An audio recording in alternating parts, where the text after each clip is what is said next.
The slap cracked through the executive boardroom like a gunshot. Every conversation died instantly. Crystal water glasses vibrated. A fountain pen rolled across the polished walnut table before stopping beside a leather portfolio embossed with the Romano crest. Ava Mitchell stumbled backward. The force of the blow sent her shoulder crashing into the edge of the conference table. 300 pages of merger contracts exploded across the marble floor. No one moved. 27 executives, 8 international investors, 5 corporate attorneys. Every one of them remained frozen. Ryan Mercer slowly lowered his hand. His expensive watch glinted beneath the recessed lighting. He smiled, not because he had lost control, because this humiliation had been carefully rehearsed. He looked down at Ava as she struggled to steady herself. "Look at yourself." His voice carried effortlessly across the silent room. "You actually believed someone like you could become my wife?" A nervous cough escaped from somewhere near the end of the table. Ryan ignored it. "I've spent 2 years pretending." He tugged at the diamond engagement ring that still rested on Ava's trembling finger. Then, with deliberate cruelty, he slid it off.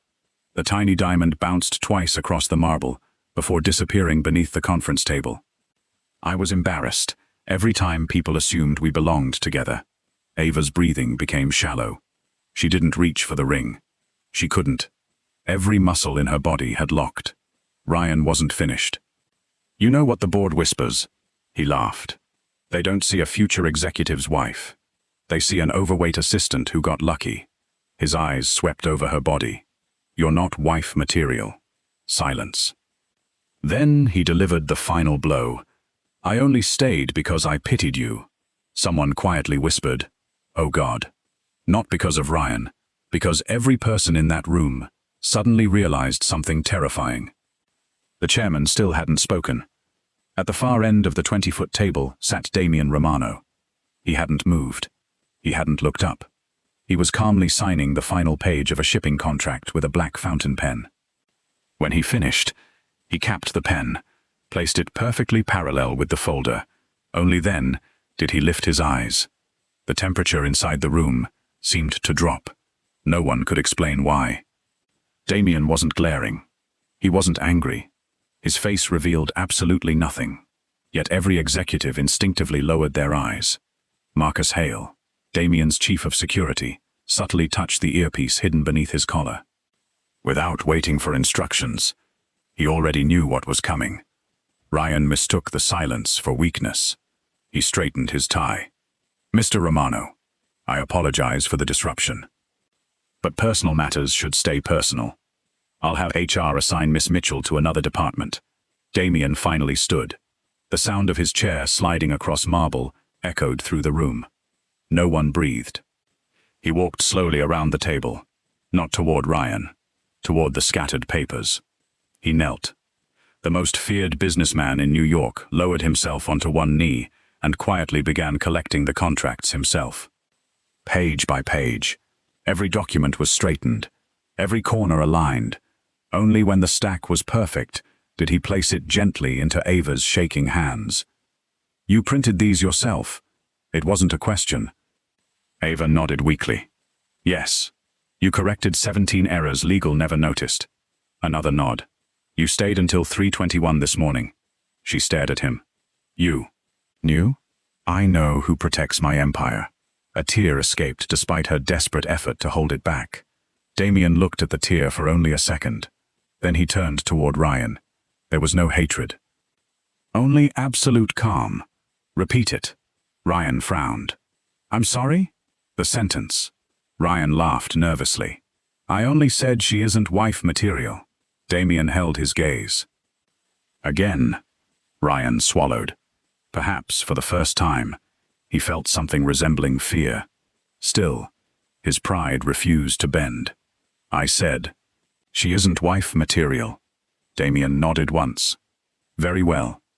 Nothing happened. No shouting. No threats. No guards. Ryan smirked. "So, are we finished?" Damian looked past him. "Marcus." "Yes, boss." "Remove his name." Marcus simply nodded.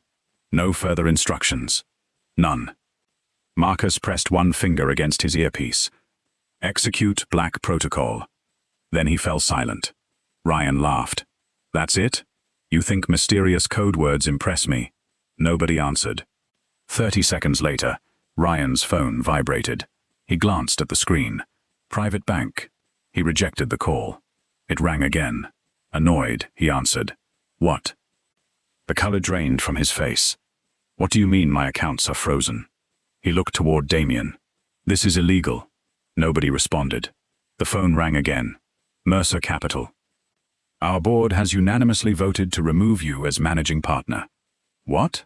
You no longer represent the firm. The call disconnected. Another phone call. His luxury condominium management company. Mr. Mercer, we've received notice that your penthouse lease has been terminated, effective immediately. Ryan blinked. What notice? We're not authorized to say. Click. Another call. His country club. Another. His private aviation service. Another. His political fundraiser. Another. His personal attorney. Each conversation lasted less than 20 seconds. Each ended exactly the same way. We're terribly sorry. We can no longer do business with you. Ryan slowly lowered the phone. This is impossible. Damien finally spoke. No, it's expensive. Ryan looked around wildly. What did you do? Damien answered without emotion. I did nothing. I simply reminded people that every privilege they gave you passed through me first. The room fell deathly silent. One elderly investor unconsciously stood, not out of respect, out of instinct. Ryan shook his head. You don't control banks. No, Damien replied. I know the men who own them. You don't control politicians. I financed 3 campaigns. You don't control the ports. I built them. Ryan's breathing grew ragged. This isn't over. Damien took one slow step closer. For the first time, a hint of coldness appeared in his eyes. You believe Romano Global is my empire. It isn't. He looked toward the skyline beyond the glass wall. Those ships in the harbor, they sail because I allow them. The trucks crossing the bridges, they move because I permit it. The judges who protect legitimate commerce, they ask my opinion before making certain decisions. The unions, the ports, the shipping insurance, the private security companies, the freight terminals, they are not my business. They are my responsibility. Ryan could no longer speak. Damien's voice remained almost gentle. You made one mistake. Ryan whispered. What mistake? You thought she was only my assistant. A long silence followed. Then Damien delivered the sentence that every person in the room would remember for the rest of their lives. You humiliated the one woman I entrusted with the keys to an empire. And you did it in front of the men who swore loyalty to mine. Marcus's earpiece crackled softly. He listened for 2 seconds, then looked at Damien. It's done. Damien nodded once. Ryan's phone vibrated one final time. He opened the message. Access revoked. Every digital credential he owned had disappeared. Company access, financial access, travel access, even his biometric executive clearance. It was as though someone had erased him from the city. Ryan looked up in horror. Who are you? For the first time, Damien smiled. It wasn't warm. It wasn't cruel. It was the smile of a man who had stopped pretending to be ordinary. I'm the reason this city has had peace for 22 years. And now, you've mistaken my patience for weakness. Outside the boardroom windows, a cargo ship bearing the Romano crest slowly entered New York Harbor. Every executive instinctively stood, not because the meeting had ended, because they finally remembered something they should never have forgotten. Damien Romano was never the most powerful man in the room because he owned the company. He was the most powerful man in the room because the company was only the smallest part of what he owned. Ryan Mercer disappeared from Manhattan before sunset, not because he wanted to, because every door that had once opened for him suddenly refused to recognize his name. His platinum banking profile no longer existed. His biometric access cards failed. The penthouse elevator denied his fingerprint. His private driver apologized before handing back the car keys. "I'm sorry, sir. My contract has been transferred." Transferred to whom? The driver swallowed. "I wasn't told." That frightened Ryan more than any threat. Nobody was saying Damian Romano's name. They didn't need to. Across the Hudson River, inside an abandoned shipyard hidden beneath an active container terminal, a steel gate weighing nearly 20 tons slowly rolled open. 3 black SUVs descended into the underground complex. The city above knew the place only as Pier 9 Logistics. The underworld knew it by another name. The Vault. No police officer had ever entered. No satellite had ever mapped it. Every wall was shielded against surveillance. Every entrance required 3 separate biometric confirmations. Marcus Hale walked through the final security door. More than 40 men immediately stood. No one spoke. Each man wore a dark, tailored suit. No tattoos. No unnecessary weapons. Only a silver ring engraved with the Romano family crest. These weren't bodyguards. They were Kappa regimes. The men who controlled every legitimate and illegitimate operation connected to Damian Romano.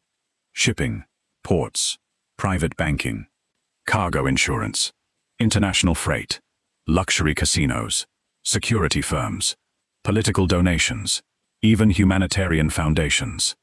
Marcus stopped beside the empty chair at the head of the table. "The boss is here." Every head lowered. Damian Romano entered without ceremony. He removed his jacket, placed it across the chair, then sat. No introduction. No speech. 1 sentence. Report. The first capo stood. New York Harbor secured. The second. Kane lost 2 container routes this afternoon. The third. 3 senators requested meetings. The fourth. The governor's office called twice. Damian nodded. Tomorrow. Another capo stepped forward. Ryan Mercer attempted to contact Nicholas Kane. Marcus slid a tablet across the table. He used 6 different phones. All intercepted. The room fell silent. One older capo frowned. Permission to eliminate him. Damian didn't answer immediately. Instead, he poured himself a cup of black coffee. No. Several men exchanged surprised glances. Marcus understood why. Ryan wasn't prey. Ryan was bait. Damian looked around the room. "For 7 months, I've watched someone steal from my empire. I already know the thief. What I want is the king who ordered him." No one questioned him. Because no one questioned Damian Romano. Miles away, Ryan finally reached the only man powerful enough to help him. Nicholas Kane answered on the first ring. "You finally understand."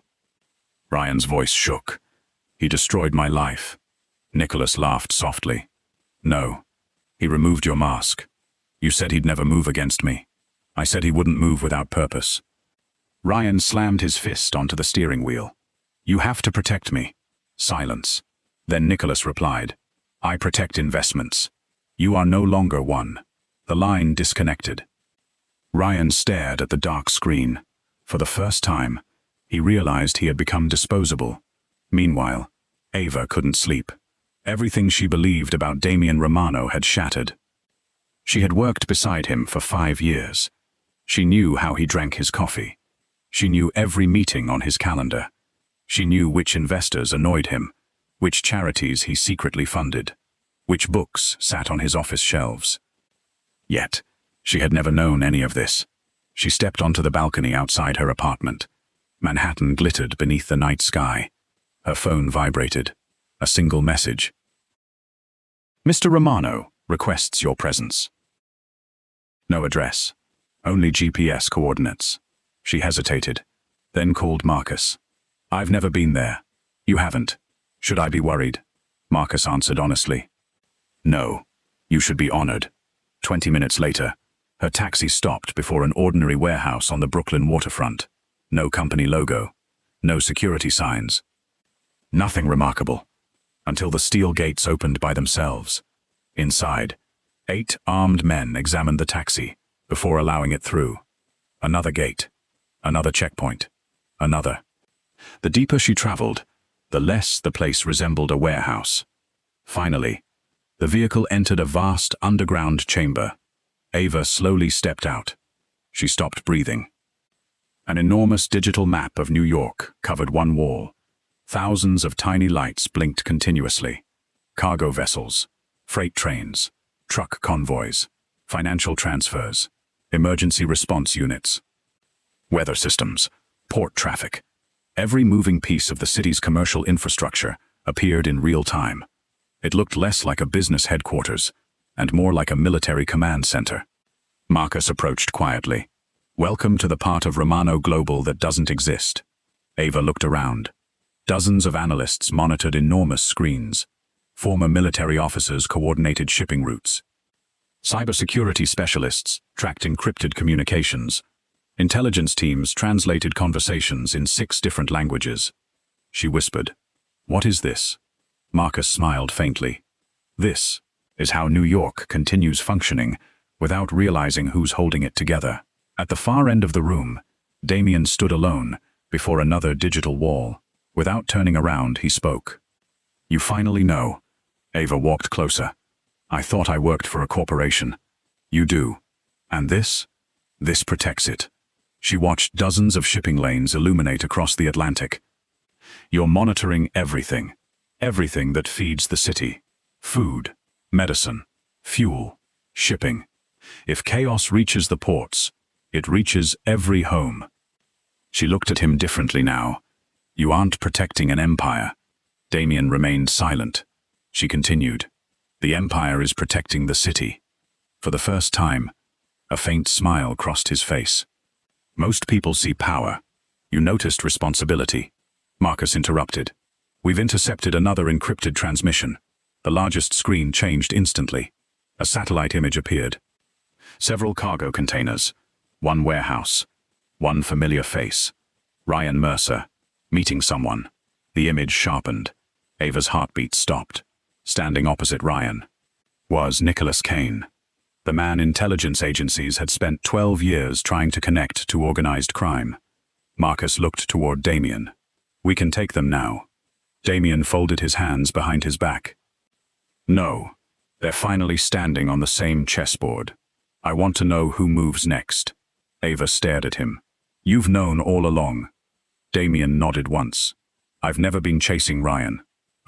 I've been waiting for Ryan to lead me to the man hiding behind him." She finally understood. Everything that had happened. The boardroom, the frozen bank accounts, the public humiliation, the surveillance. None of it had been revenge. It had been the opening move in a much larger war, and somehow, without realizing it, she had just become the most important piece on Damien Romano's board. The war officially began at 2:17 a.m., not with gunfire, not with an explosion, but with a single cargo manifest. A young intelligence analyst inside the vault looked up from his monitor. "Boss?" Marcus immediately turned. "What is it?" The Horizon Star just changed destination. The room became quiet. That ship was carrying nearly $600 million worth of pharmaceutical components belonging to Romano Logistics. Its route had never changed in 12 years. Marcus looked toward Damien. "The order came from inside our own network." Damien walked to the screen. "Who authorized it?" The analyst hesitated. "Ava Mitchell." The room froze. Dozens of eyes shifted toward Ava. She stared at the screen in disbelief. "I didn't," Marcus answered, before anyone else could. "She couldn't." Damien remained expressionless. "Prove it." No accusation, no anger, just certainty. Ava immediately sat at the nearest terminal. "Give me 60 seconds. Her fingers flew across the keyboard. Authentication logs, satellite timestamps, network routes, encryption certificates. She ignored everything else. Then, she smiled. "It's fake." Marcus leaned closer. "How?" "They copied my digital signature. But," she highlighted 3 numbers. "My authentication key refreshes every 37 seconds. This one refreshed after exactly 30. She looked at Damien. "Only someone who stole my credentials, without understanding how I built them, could make this mistake." The room remained silent. Damien finally nodded. I told you. Marcus smiled faintly. I know. The person we're looking for isn't smarter than Ava. He only thought he was. Across the East River, Ryan Mercer sat inside a dimly lit warehouse. His suit had been replaced by jeans and a leather jacket. He no longer looked like an executive. He looked like a frightened man hiding from consequences. Nicholas Kane stood beside a shipping container. Unlike Damien, Kane enjoyed displaying power. Luxury watch, gold cufflinks, 10 armed guards. Everything about him demanded attention. You failed. Ryan lowered his head. I underestimated Ava. No. Kane answered coldly. You underestimated Damien. Ryan clenched his fists. Why didn't you tell me who he really was? Kane laughed. Because nobody knows. He walked toward a massive map hanging on the warehouse wall. People think Damien owns a corporation. They're wrong. They think he controls New York. They're wrong again. Ryan frowned. What are you talking about? Kane pointed toward the Atlantic Ocean. Romano owns shipping routes, insurance, fuel contracts, customs influence. If he wanted, he could stop food from entering this city within 72 hours. Ryan stared at him. So why doesn't he? Kane's smile disappeared, because unlike us, he believes power should be invisible. Silence settled over the warehouse. Finally, Ryan whispered, Can we beat him? Nicholas looked directly into his eyes. If we make him angry enough, he'll stop behaving like Damien Romano. He'll become the man his enemies still whisper about. Back inside the vault, Marcus received another encrypted report. Boss, Kane is moving. Damien nodded. As expected, he'll attack the merger. Marcus looked confused. Not us? Damien shook his head. He doesn't want my company. He wants my reputation. Ava frowned. I don't understand. Damien walked toward the giant city map. He pressed one button. Hundreds of interconnected lines illuminated. This is trust. He pointed toward the shipping routes. The banks trust me. The ports trust me. The unions trust me. The government tolerates me. The people who work these docks trust that every paycheck arrives on time. He looked at Ava. If Kane proves I can't protect them, I lose everything. Not money. Not power. Trust. Ava suddenly understood why Damien had never retaliated with violence. Fear created obedience.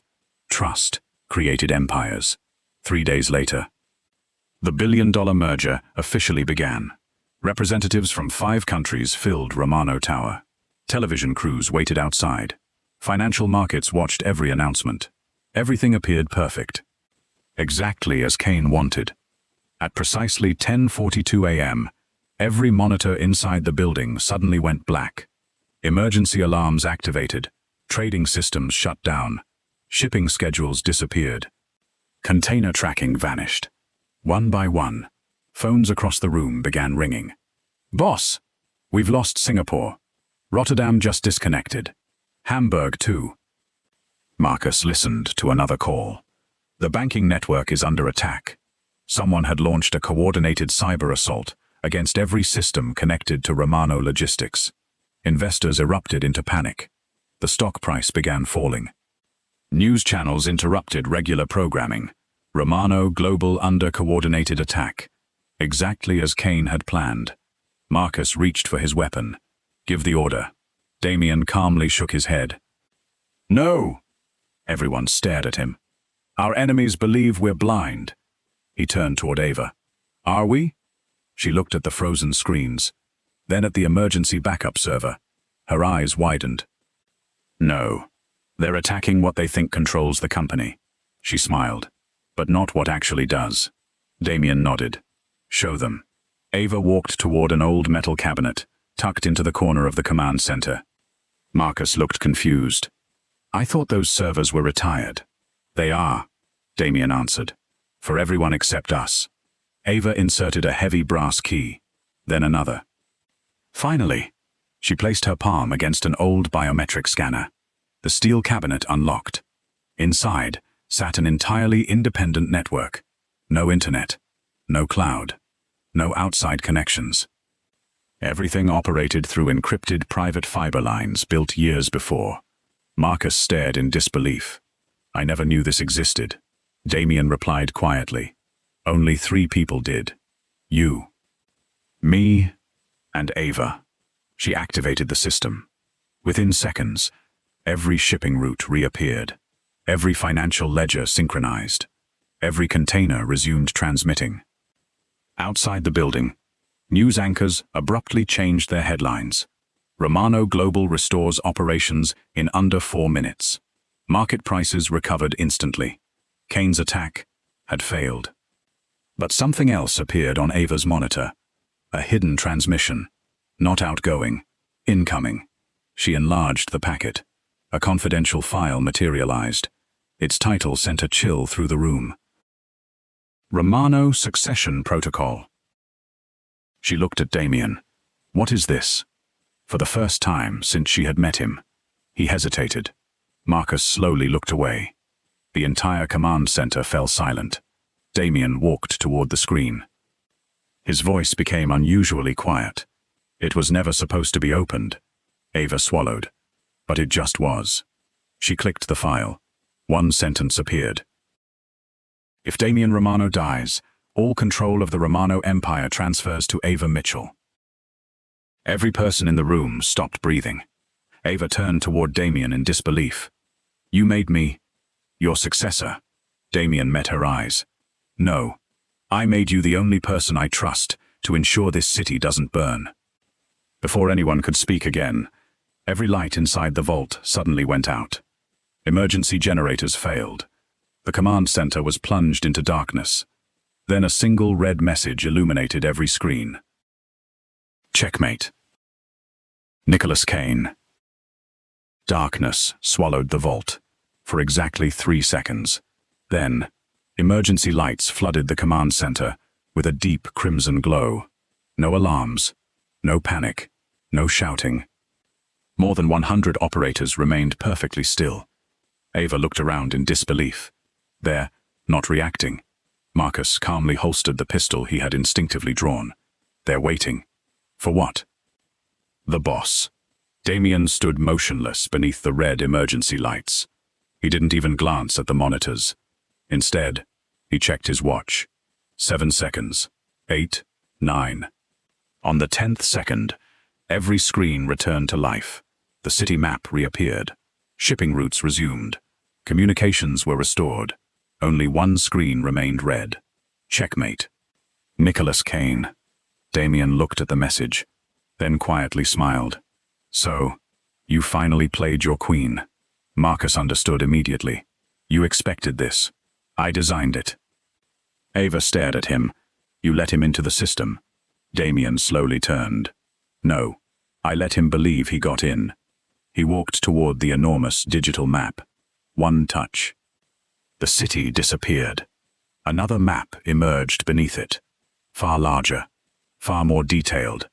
International shipping lanes, private satellite feeds, encrypted banking routes, safe houses, supply depots, airfields, dozens of cities, New York, London, Dubai, Singapore, Naples, Rio, Tokyo. Ava whispered, "This isn't New York," Marcus answered quietly. "It's the real empire." Damien folded his hands behind his back. What Kane hacked was a decoy. Every analyst in the room smiled, one by one, because they had spent nearly a year building that illusion. A fake command network, fake financial databases, fake communication routes. Everything Kane believed he had stolen had been manufactured specifically for him. Ava slowly looked at Damien. You've been feeding him lies. For 11 months, Marcus added. Every file. Every shipment. Every bank route. Everything. Kane built his entire strategy, using information Mr. Romano wanted him to see. Silence settled across the room. Ava finally understood. This had never been a cyber attack. It had been psychological warfare, and Kane had walked directly into it.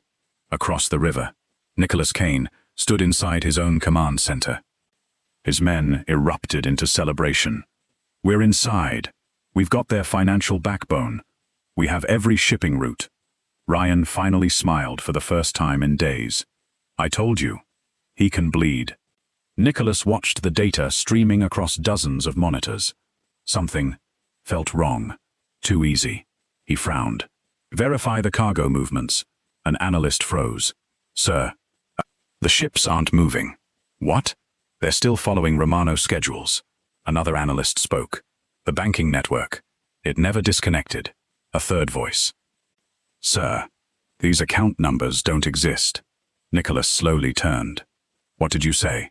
They're fake. Every screen suddenly flickered. The Romano crest appeared. Then Damian Romano's face. A live transmission. No distortion. No delay. As though Damian were standing in the room. Good evening, Nicholas. The celebration stopped instantly. Ryan's blood ran cold. Damian continued calmly. You've spent 11 months stealing shadows. You've never touched my empire. Nicholas remained silent.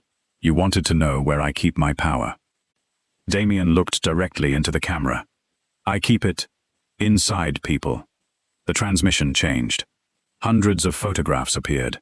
Warehouse managers, harbor workers, judges, bank presidents, union leaders, Coast Guard commanders, international shipping executives. Beside each photograph, one word, loyal. Damian spoke again. You thought I built an empire with fear. No. I built it with promises I never broke. The screen shifted once more. Another list appeared. This one far shorter. 7 names, each marked in red. Ryan Mercer, 3 accountants, 2 shipping supervisors, 1 customs officer, Nicholas Kane. Ryan frowned. What is this? Nicholas whispered. Our network. Damian nodded. Correct. You spent years placing people inside my organization. I spent years placing people inside yours. Every light inside Kane's headquarters suddenly went out. Not because of hackers, because the electricity had been cut. Outside, police sirens echoed through the docks. Federal agents, port authority officers, financial crimes investigators. Not one agency. 6. Moving simultaneously. Nicholas finally understood. Damian hadn't called the police. He had quietly handed 6 different agencies 6 different crimes. Each one had acted believing the case belonged to them. No one realized they were pieces on the same chessboard. Nicholas looked toward Ryan. You brought me into his trap. Ryan stepped backward. No. You said. Nicholas drew a pistol. Ryan's face turned white. Before he could speak, the warehouse roof exploded with blinding floodlights. A voice thundered through loudspeakers. Federal agents, drop your weapons. Chaos erupted. Gunfire cracked through the warehouse. Men scattered in every direction. Ryan threw himself behind a steel container. Nicholas disappeared into the smoke. Back inside the vault, Marcus watched the live drone feed. Kane escaped. Damian wasn't surprised. He always would. And Ryan. The drone zoomed closer. Ryan was running. Alone. Terrified. No guards. No allies. No Nicholas. No future. Marcus asked quietly. Do we stop him? Damian looked toward Ava. What do you think? She watched Ryan stumble through the rain-soaked docks. The man who had once mocked her. Humiliated her. Destroyed her life. She took a long breath. If he dies, the truth dies with him. Damian smiled. Exactly the answer he expected. Marcus. Bring him in. No unnecessary force. He's finally ready to tell the truth. Hours later, Ryan sat alone inside an interrogation room, deep beneath the vault. No chains, no bruises, no threats, only silence. Damian entered, carrying 2 cups of coffee. He placed one in front of Ryan. Ryan stared at it. Why? Damian sat opposite him, because frightened men lie, tired men lie, men in pain lie, but men who believe they're finally safe. He slid the coffee closer. Usually tell the truth. Ryan laughed weakly. You've already won. Damien shook his head. No, I've only removed the first piece. The real game hasn't started yet. Ryan slowly looked up. What do you mean? Damien opened a thin folder. Inside, a single photograph. Ryan's expression collapsed. No, it showed Nicholas Kane, shaking hands with a man Ryan had never expected to see. A United States senator. Behind them stood two international banking executives, and one face Ava immediately recognized from Romano Global's board of directors. Ava whispered, "My God." Damien closed the folder. This was never about stealing my company. He looked at both of them. They're trying to buy the entire city. Silence filled the room. Ryan finally broke. Tears welled in his eyes. "I'll tell you everything." Damien leaned back. "I know. That's why I kept you alive." Rain washed over Manhattan for 3 straight days. When it finally stopped, the city looked exactly the same. People hurried to work. Ships entered the harbor. The stock market opened. Children crossed the streets holding their parents' hands. No one realized how close New York had come to falling into the hands of men who viewed it as nothing more than another asset to own. Because that was Damien Romano's greatest victory. When he won, the world never noticed a battle had been fought. 3 weeks later, Romano Global announced an emergency shareholders' assembly. Every major financial network covered the event live. Investors from 4 continents attended. Federal officials occupied the front rows. The board of directors looked unusually nervous. They knew today's meeting wasn't about quarterly profits. It was about judgment. Ava stood quietly behind the stage curtains. She wore a navy blue suit, tailored with understated elegance. For the first time in years, she wasn't wondering whether people were staring at her weight. She no longer cared. Because she had finally learned something Ryan never understood. Confidence isn't something another person gives you. It's what remains after they fail to take it away. Marcus approached. "Nervous?" She smiled honestly. "A little. You shouldn't be." "Why?" "Because today, the whole city is about to meet the woman the boss trusted before anyone else did." On the opposite side of the building, Ryan Mercer sat inside a federal holding room under heavy guard. His plea agreement had been accepted. Everything he knew had been documented. Every payment. Every meeting. Every politician. Every shell company. Before being escorted away, Detective Olivia Grant stopped beside him.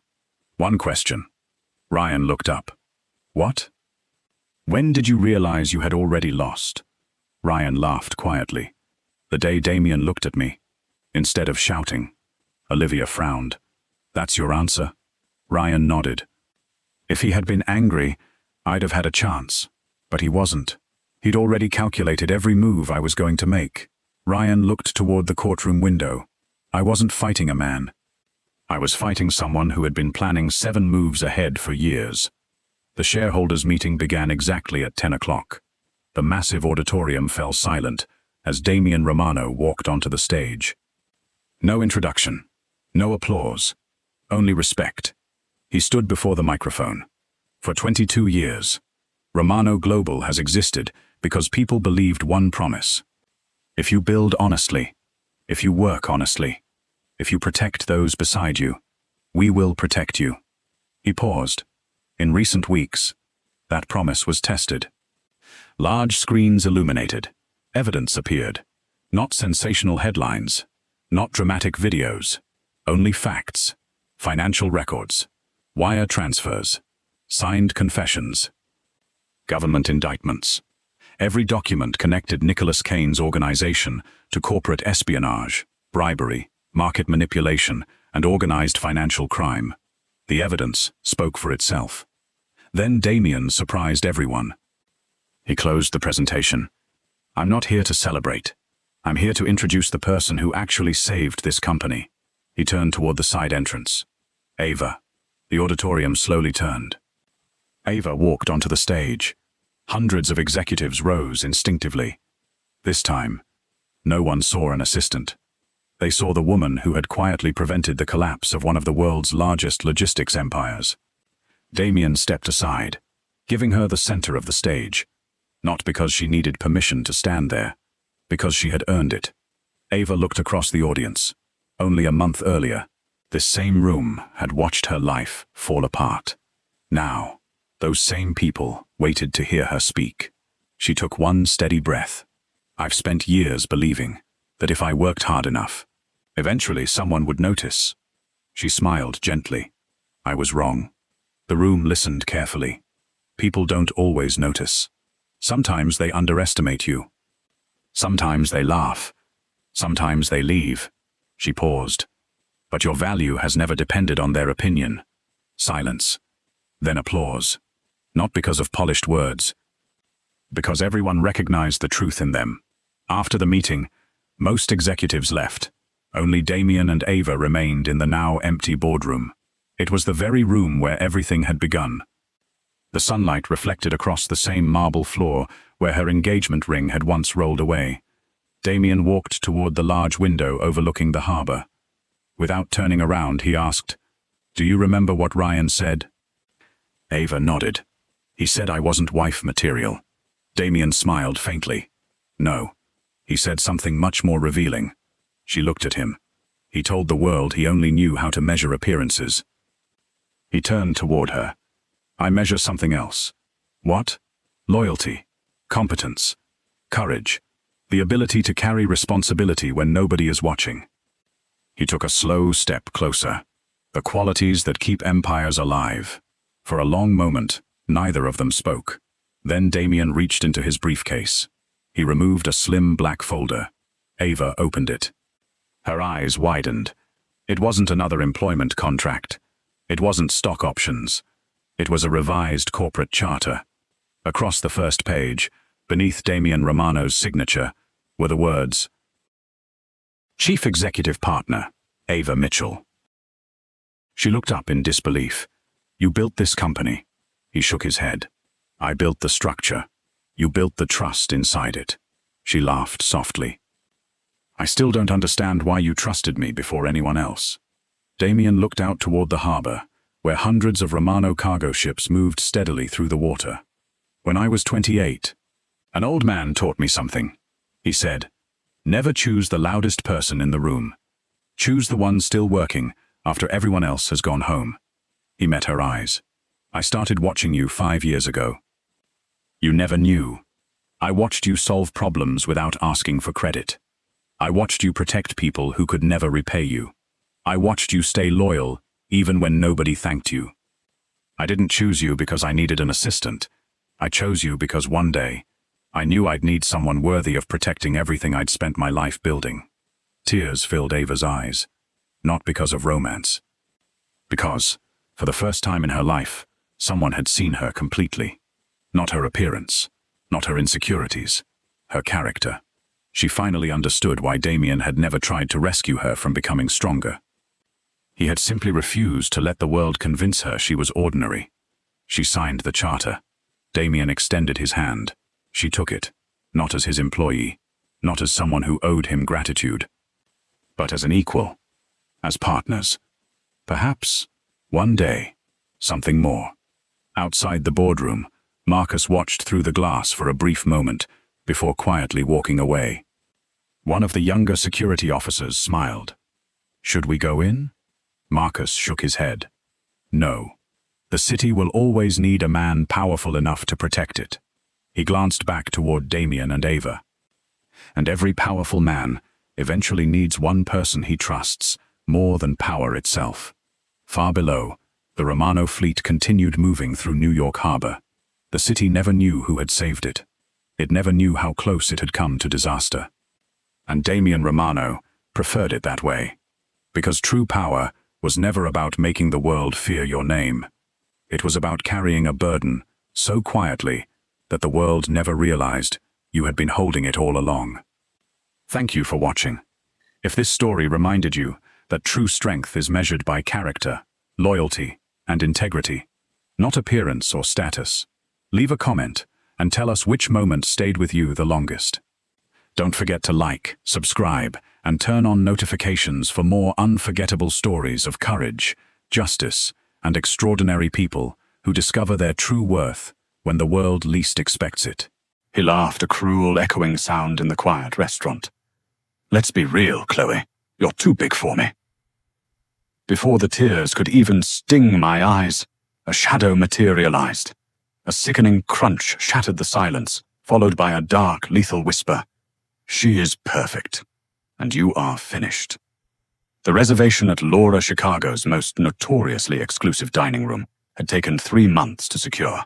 For Chloe Adams, a 28-year-old art restorer who spent her days covered in turpentine and dust tonight, was supposed to be a triumph. She had spent a small fortune on a custom-tailored emerald green silk dress by Christian Siriano. It draped over her thick thighs, hugged her wide hips, and cinched at her waist. For the first time in a long time, Chloe looked in the mirror and felt undeniably fiercely beautiful. She was a plus-size woman in a world that demanded shrinking, but tonight she dared to take up space. Her date was Bradley Hastings, a 32-year-old vice president at a downtown logistics firm. They had met on a dating app 3 weeks prior. His messages had been charming, full of witty banter and promises of sweeping her off her feet. But from the moment Bradley sat down across from her in the dimly lit, velvet-lined booth, the atmosphere curdled. He didn't look at her eyes. His gaze swept over her body, and a subtle, unmistakable sneer twisted his lips. It was the look Chloe had endured her entire life, the silent, judgmental calculus of a man weighing her worth against a societal standard she never asked to meet. "So," Bradley said, swirling his $400 glass of Barolo, not bothering to hide his disappointment. "Your profile pictures. They were creatively angled, weren't they?"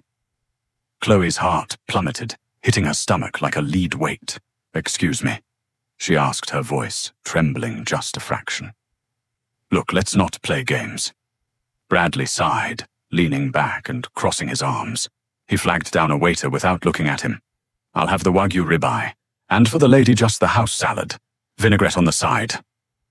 "I haven't decided what I want," Chloe interrupted, her cheeks burning with a mixture of humiliation and rising anger. Bradley chuckled, leaning in close. "I'm doing you a favor, Chloe. I'm a guy who values fitness, health, discipline. It's obvious you lack all 3. Honestly, I thought you'd have a prettier face to make up for the rest of it. Let's be real, Chloe. You're too big for me. I'm embarrassed to be seen with you." The words were a physical blow.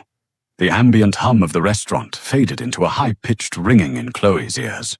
She gripped the edge of the table, her knuckles white, fighting the sudden, overwhelming urge to cry. All the confidence she had built, all the self-love she had cultivated, was unraveling in the face of this arrogant stranger's cruelty.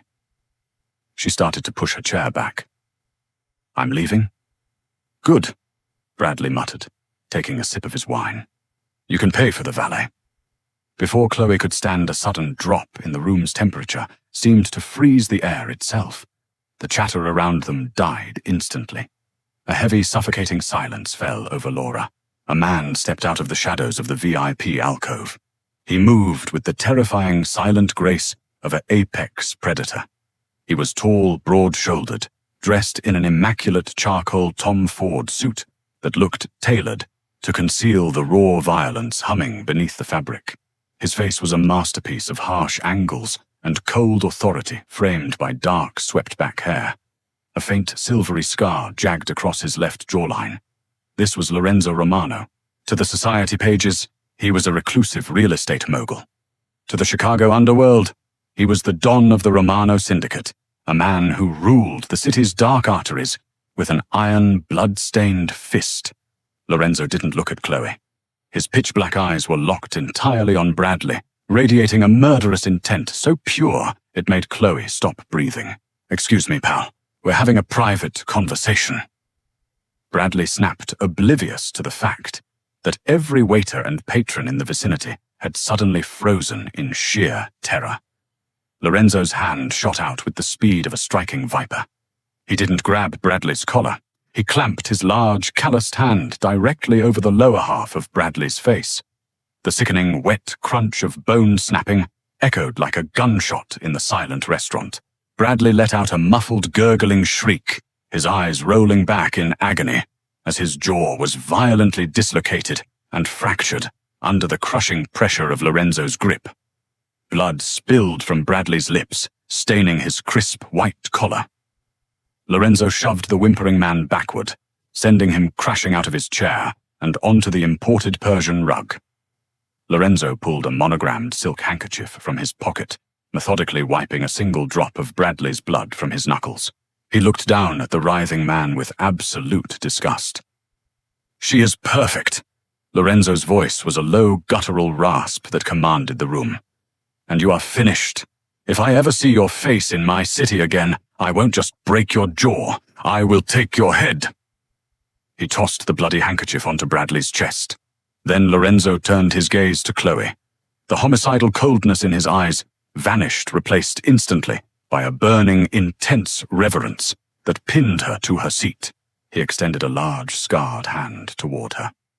"Miss Adams," Lorenzo said softly, the Italian cadence in his voice wrapping around her name like velvet. "This trash is no longer fit for your company. Please, allow me to take you out of here."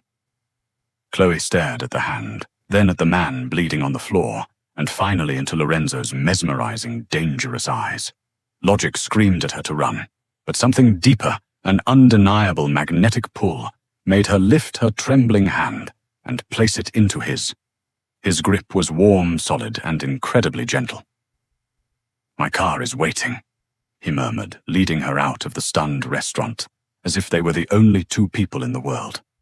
The night air of Chicago whipped against Chloe's flushed cheeks as she was guided toward the curb. A matte black custom-armored Maybach idled at the entrance. The driver, a heavily muscled man with an earpiece, scrambled to open the rear door, bowing his head respectfully as Lorenzo approached. Chloe slid into the plush leather interior, her mind spinning in a chaotic vortex. Who was this man? How did he know her name? And why had he just committed a brutal assault on her behalf in the middle of a Michelin-starred restaurant? Lorenzo slid in beside her, the scent of bergamot, expensive leather, and a faint, metallic trace of gunpowder filling the cabin. The partition went up silently, sealing them in an intimate, soundproof cocoon. "Breathe, Chloe," Lorenzo instructed, his tone, soothing, contrasting wildly with the violence she had just witnessed. He reached over, pouring a glass of amber liquid from a crystal decanter in the console. "Drink this. It will steady your nerves." She took the glass with shaking hands, the bite of the aged bourbon grounding her. "Who are you?" she finally managed to ask, her voice barely above a whisper. "How do you know my name?" Lorenzo didn't answer immediately. He studied her in the dim streetlights, flashing through the tinted windows. His gaze was heavy, tactile, mapping the curves of her face, the swell of her chest beneath the green silk, the soft, full shape of her body. There was no judgment in his eyes, no calculation, only raw, unfiltered hunger and deep admiration. "My name is Lorenzo Romano," he said quietly. Chloe gasped, nearly dropping her glass. Even sheltered in the art world, she knew that name. Everyone in Chicago knew that name.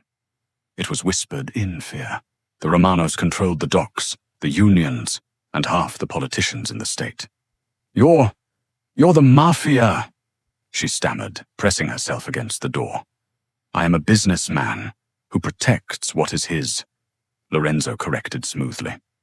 "And as for how I know your name, I have known your name for exactly 6 months, ever since you were commissioned by the Galletti Gallery to restore a 19th century portrait." Chloe's eyes widened. "The portrait of Isabella, the woman in the mourning veil." "My mother," Lorenzo said, his voice tightening. "It was badly damaged in a fire decades ago. I watched you work on it. The gallery has cameras. I watched you for hours, Chloe. The gentleness in your hands, the way you hummed when you mixed your pigments, the way you look." He shifted closer, closing the distance between them. "I was captivated, obsessed." "You've been stalking me?" Chloe asked, anger momentarily eclipsing her fear. "And tonight, what you just happened to be at the same restaurant." "I own Laura," Lorenzo replied smoothly, "and I didn't stalk you tonight. I was protecting you.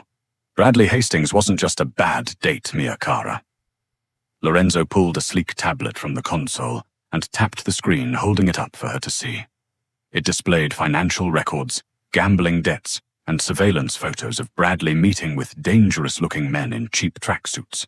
"Bradley is a degenerate gambler," Lorenzo explained coldly. "He owes over $200,000 to the Moretti family, my rivals. A week ago, a mole in my organization leaked a rumor to the Morettis. They told them that Lorenzo Romano had a weakness, a beautiful, brilliant art restorer named Chloe Adams." Chloe felt the blood drain from her face. He knew. The Morettis offered to forgive Bradley's debt if he got close to you, if he earned your trust, brought you back to his apartment, and held you there so they could use you as leverage against me.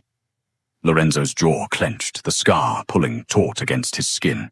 "When my men intercepted the plan this afternoon, I wanted to skin him alive. But I needed to see how far he would go. I needed to be there to ensure not a single hair on your head was harmed. He was trying to kidnap me." Chloe breathed out the reality of the danger crashing over her. The insults, the cruelty. It was all a sick game.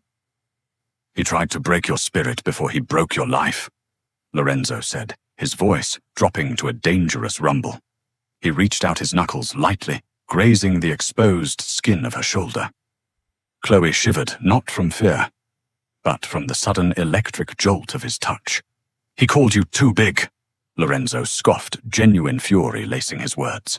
"A weak, pathetic man, intimidated by a goddess. Look at you, Chloe." His hand slid down, resting firmly on the curve of her waist, his thumb tracing the dip of her hip through the silk. "You are lush. You are soft where it matters and strong where it counts. You are a masterpiece that belongs in a museum, not settling for the scraps of mediocre men who want you to shrink to fit their tiny worlds." Tears, hot and fast, finally spilled over Chloe's eyelashes. For years she had fought a war against her own reflection. To hear this powerful, terrifying man speak about her body with such reverence, such absolute devotion, broke a dam inside her. "Why me?" she sobbed quietly. "You could have any woman in the city. Women who look like models." "I don't want a model. I don't want an empty shell," Lorenzo said fiercely, wiping her tears away with his thumbs. "I want you. Your fire, your talent, your curves. And now that the Morettis know who you are no longer safe in your apartment." The Maybach slowed, passing through massive wrought iron gates into a sprawling, heavily guarded estate overlooking Lake Michigan. Men with assault rifles patrolled the perimeter. "You're staying with me," Lorenzo declared, leaving no room for argument. "Here under my protection. You are mine to keep safe, Chloe. And I swear on my life no one will ever make you feel small again." Chloe looked out at the imposing mansion, a golden cage built by a monster who looked at her like she was a saint. She was trapped in the underworld now. Suddenly, before the car even came to a complete stop, a deafening crack shattered the night. The Maybach violently lurched to the side. "Get down!" Lorenzo roared, throwing his massive body over hers, pinning her to the leather seats as a barrage of automatic gunfire rained down on the reinforced glass of the car. The war for Chloe Adams had just begun. The deafening rattle of automatic gunfire against the Maybach's reinforced armor sounded like 1,000 sledgehammers striking steel. Inside the dark armored cocoon, chaos reigned, but Lorenzo Romano was an anchor of terrifying calm. He had thrown his massive frame completely over Chloe, shielding her soft, trembling body with his own. She could feel the steady, heavy thud of his heart against her back, completely unbothered by the violence erupting outside. "Drive Dominic! Through them!" Lorenzo barked into the intercom, his voice a low, commanding growl that cut through the panic. The driver, Dominic Rossi, didn't hesitate. The Maybach's V12 engine roared like a caged beast, and the heavy vehicle surged forward, slamming violently into the SUV, blocking the estate's secondary gates. Metal-crunched glass shattered, and the barricade vehicle was violently shoved aside. They tore up the winding, cypress-lined driveway, the sounds of Lorenzo's perimeter guards returning fire fading into the distance, when the car finally screeched to a halt beneath the mansion's sprawling portico. Lorenzo waited a fraction of a second, to ensure the area was secure before lifting his weight off Chloe. "Are you hurt?" he demanded, his hands framing her face. His pitch-black eyes frantically scanned her, searching for any sign of injury. "No." Chloe breathed, her voice shaking uncontrollably. "No, I'm okay, just terrified. They will pay for even bringing fear into your eyes." Lorenzo swore, his thumb brushing a stray tear from her cheek. He helped her out of the ruined vehicle. The Romano estate was a fortress disguised as a palace. Soaring marble columns, Renaissance tapestries, and a sweeping double staircase greeted her. But the beauty was heavily guarded. Men in tactical gear moved with quiet, lethal efficiency through the corridors. Lorenzo handed her off to a stern but kind-eyed older woman named Beatrice. "Prepare the master suite's adjoining room for Miss Adams. Give her whatever she needs. If anyone other than myself or Dominic tries to enter that wing, shoot them." Beatrice nodded curtly, leading a shell-shocked Chloe upstairs. For the next 3 days, Chloe lived inside a gilded, heavily fortified sanctuary. The outside world, her tiny apartment, her demanding boss at the gallery, the humiliating memory of Bradley Hastings, felt like a lifetime ago. Here she was, treated with a deference she had never known. Her closet had been stocked overnight with exquisite custom-made clothing, tailored perfectly to her plus-size frame, flowing silk robes, cashmere sweaters, wide-leg trousers that draped beautifully over her hips. Lorenzo had even arranged for a makeshift restoration studio to be set up in a sunlit corner of the library, complete with the finest imported solvents, horsehair brushes, and raw pigments. Yet Lorenzo himself kept a respectful distance. He was engulfed in a brutal, invisible war with the Moretti family, coordinating strikes from his soundproof office. Chloe saw him only in passing, a dark, brooding spectre, with blood sometimes staining the cuffs of his shirts. But on the 4th night, the silence of her room was broken by a soft knock. Lorenzo stood in the doorway. He looked exhausted. His tie discarded, the top buttons of his shirt undone, to reveal the heavy ink of a syndicate tattoo across his collarbone. "May I come in?" he asked, his voice rough. Chloe, wearing a deep burgundy silk chemise that hugged every curve of her body, nodded. She felt a sudden spike of vulnerability. Without the armor of her daily life, without the layers of oversized sweaters she usually hid beneath, she felt exposed. Lorenzo stepped into the room, locking the heavy oak door behind him. He didn't sit. He just stood there, looking at her with that same intense reverence he had shown in the restaurant. "The war," Chloe started wringing her hands. Is it bad?" "It is handled," Lorenzo replied, dismissively, stepping closer. His eyes dropped to the deep V-neck of her chemise, tracing the swell of her breasts, the soft, wide curve of her hips, the thick, powerful shape of her thighs. "I did not come here to speak of the Morettis. I came because I couldn't spend another night under this roof without touching you." Chloe's breath hitched. "Lorenzo, She looked down, old insecurities flaring up like a sudden fever. "I don't look like the women in your world. I'm heavy. I have stretch marks. You have perfection," Lorenzo interrupted, his voice a fierce, guttural whisper. He crossed the room in 2 strides, dropping to his knees before her. Chloe gasped as he pressed his face to her stomach, his strong arms wrapping around her waist, burying himself in her softness. It was an act of complete, staggering submission from the most dangerous man in Chicago. "Do not ever insult the woman I love," he murmured against her skin, the heat of his breath sending shivers down her spine. "Do you know what I see when I look at you? Chloe, I see a woman who takes up space in a world that tries to erase her. I see a queen. The women in my world are starving, hollow, and cold. You..." His hands slid up her thick thighs, his thumbs tracing the silvery lines of her stretch marks, as if they were constellations. "You are warmth. You are life. You are a masterpiece, and I am the only man worthy of worshipping at your altar." He stood, pulling her flush against his hard, muscular body. When his lips finally crashed down onto hers, it wasn't tentative. It was acclaiming. The kiss was deep, bruised, and frantic tasting of scotch and unyielding devotion. Chloe melted into him, her hands tangling in his dark hair. For the first time in her 28 years, she didn't suck in her stomach. She didn't try to angle her body to look smaller. She let him feel every inch of her weight, every soft, abundant curve, and in return, Lorenzo devoured her like a starving man who had finally found the feast he was meant for. But the sanctuary was an illusion. The shadows were creeping in, not from the outside, but from within the very walls of the Romano estate. Downstairs in the dimly lit security room, Sullivan Gallagher, Lorenzo's oldest friend and second in command, watched the encrypted surveillance feed. His jaw clenched in disgust. Sullivan was a man built on ruthless efficiency. To him, love was a liability, and a soft, heavy woman who distracted the Don was a death sentence for them all. Sullivan pulled out a burner phone and dialed a scrambled number.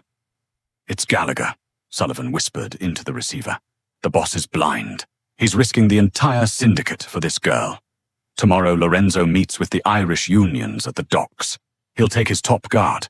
The estate will be on a skeleton crew." A raspy, chilling laugh echoed through the phone. It was Carlo Moretti. "And the girl Sullivan. I'll secure her." Sullivan promised, his eyes narrowing as he looked at the paused frame of Chloe on the monitor. "I'll have her waiting at the extraction point.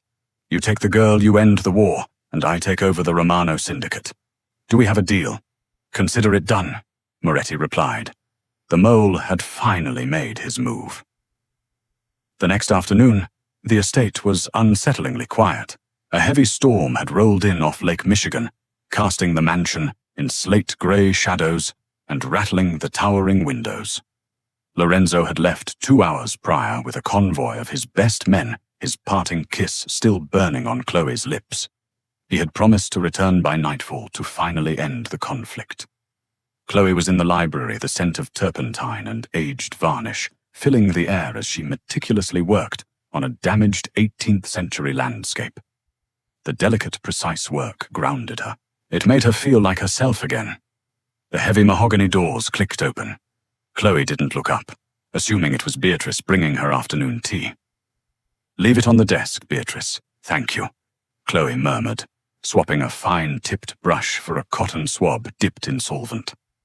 "Beatrice is indisposed," a cold, masculine voice replied. Chloe spun around. Sullivan Gallagher stood in the doorway. He was a lean, sharp-featured man with pale eyes that held absolutely no warmth. In his hand, he casually held a suppressed Beretta, 9mm, the barrel pointed loosely in her direction. "Sullivan!" Chloe said, her pulse instantly spiking. She carefully set down her tools, her eyes darting to the gun. "Where is Lorenzo?" "Lorenzo is currently walking into a heavily orchestrated meat grinder at the shipyards," Sullivan said smoothly, stepping into the room and locking the door behind him. "And you, Miss Adams, are coming with me." "What are you talking about?" Chloe backed up, her hip bumping against the heavy drafting table. "I'm saving this syndicate." Sullivan spat, his composure cracking to reveal deep-seated venom. "Lorenzo used to be a ghost, a machine. Now he's starting wars over a fat civilian art restorer. You've made him soft, Chloe. You're a liability. The Morettis want you, and I am going to hand-deliver you to them to secure my place as the new Don." He raised the gun, aiming it directly at her chest. "Walk now, or I put a bullet in your kneecap and drag you out by your hair." Fear, icy and paralyzing, gripped Chloe's chest. But as she looked at Sullivan, at the sneer of disgust on his face, the way he dismissed her as nothing but a heavy, useless burden, a sudden violent spark of rage ignited in her belly. It was the same look Bradley Hastings had given her. It was the look of a man who thought she was weak simply because she was soft. She wasn't going to be a victim again. Not for Bradley, not for Sullivan, and certainly not for the Morettis. "You think I made him soft?" Chloe asked, her voice dropping into a deadly calm that surprised even herself. She subtly shifted her weight, sliding her hand backward across the drafting table. "You think because I'm big, because I'm a civilian, I'm just going to roll over for you?" "I think you're a pig, ready for slaughter." Sullivan sneered, taking a step closer. Chloe's fingers wrapped around the heavy glass bottle of industrial-grade chemical solvent, a highly corrosive, blinding stripping agent used for removing centuries of hardened resin. "Wrong!" Chloe snarled, with a sudden explosive burst of speed that Sullivan clearly hadn't expected from a woman her size. Chloe hurled the open bottle directly at his face. The toxic liquid hit Sullivan square in the eyes. He let out a blood-curdling scream, dropping the gun as his hands flew to his burning, blistering face. The gun clattered across the hardwood floor. Chloe didn't hesitate. She lunged forward, her heavy boots stomping down hard on Sullivan's knee. There was a sickening snap, and the traitor crumpled to the floor, howling in agony. Chloe kicked the gun away, her chest heaving adrenaline, flooding her veins like liquid fire.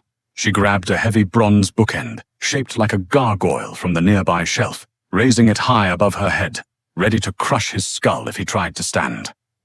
Suddenly the library doors didn't just open. They were violently kicked off their hinges, splintering the mahogany wood. Lorenzo stood in the doorway. He was a terrifying vision of carnage. His tailored suit was torn and stained with dark blood. His knuckles were raw, and his eyes were completely demonically black. Behind him stood Dominic and 3 other guards, breathing heavily, their weapons drawn. Lorenzo had realized it was a trap the moment he arrived at the docks. He had slaughtered his way out and driven back like a madman, terrified he was too late. But as Lorenzo took in the scene, Sullivan screaming on the floor, blinded and crippled, and Chloe standing over him like an avenging Valkyrie, her chest heaving, holding a bronze weapon, the terror in his eyes vanished. He didn't see a fragile civilian. He saw a survivor. He saw his equal. "Lorenzo." Chloe gasped, dropping the bookend. It hit the floor with a heavy thud. Lorenzo walked slowly into the room. He didn't even look at Sullivan. He walked straight to Chloe, cupping her face in his blood-stained hands, ignoring the mess. "Are you hurt?" he asked, his voice trembling slightly. "No," she breathed, leaning into his touch, the adrenaline crashing. He tried to take me. To the Morettis. He said I made you weak." Lorenzo finally turned his head to look down at his oldest friend, who was writhing in chemical burns on the expensive rug. "You were wrong, Sullivan," Lorenzo said, his voice dropping to a terrifying, hollow octave. "She doesn't make me weak. She makes me lethal." Lorenzo drew a silver revolver from his shoulder holster. Without looking away from Chloe's eyes, he pointed it downward and pulled the trigger. The gunshot echoed through the library, and Sullivan Gallagher went perfectly still. Lorenzo holstered the weapon, his gaze never leaving Chloe's. "The Morettis at the docks are dead. Carlo Moretti is dead. The war is over, Maya Regina." He pulled her into his chest, burying his face in her hair. She wrapped her arms around his broad back, ignoring the blood, ignoring the violence, knowing only that in his arms, she was the safest, most cherished woman in the world. 6 months later, Laura was closed to the public for a private event.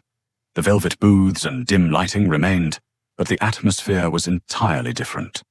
It was a celebration of power.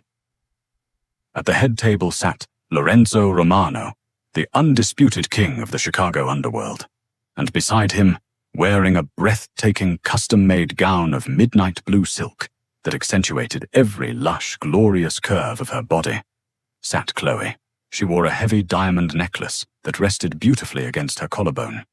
When Lorenzo looked at her, the entire room ceased to exist. She was no longer just the art restorer. She was the donor, a woman who had walked through fire and blood, who had learned that her size wasn't a flaw to be hidden, but a testament to her presence, her power, and her undeniable perfection. Bradley Hastings was nowhere to be found, a forgotten ghost in a city now ruled by the woman he had once tried to make feel small, because Chloe Adams was finally taking up exactly as much space as she deserved. Chloe's journey from a humiliating blind date to the fiercely protected queen of the Romano Syndicate proves that true power comes from embracing exactly who you are. She didn't have to shrink to find a man who worshipped her. She just had to find the one strong enough to hold her. If you loved this intense, pulse-pounding Mafia romance, hit that like button, share this story with your friends, and subscribe for more thrilling, dramatic tales.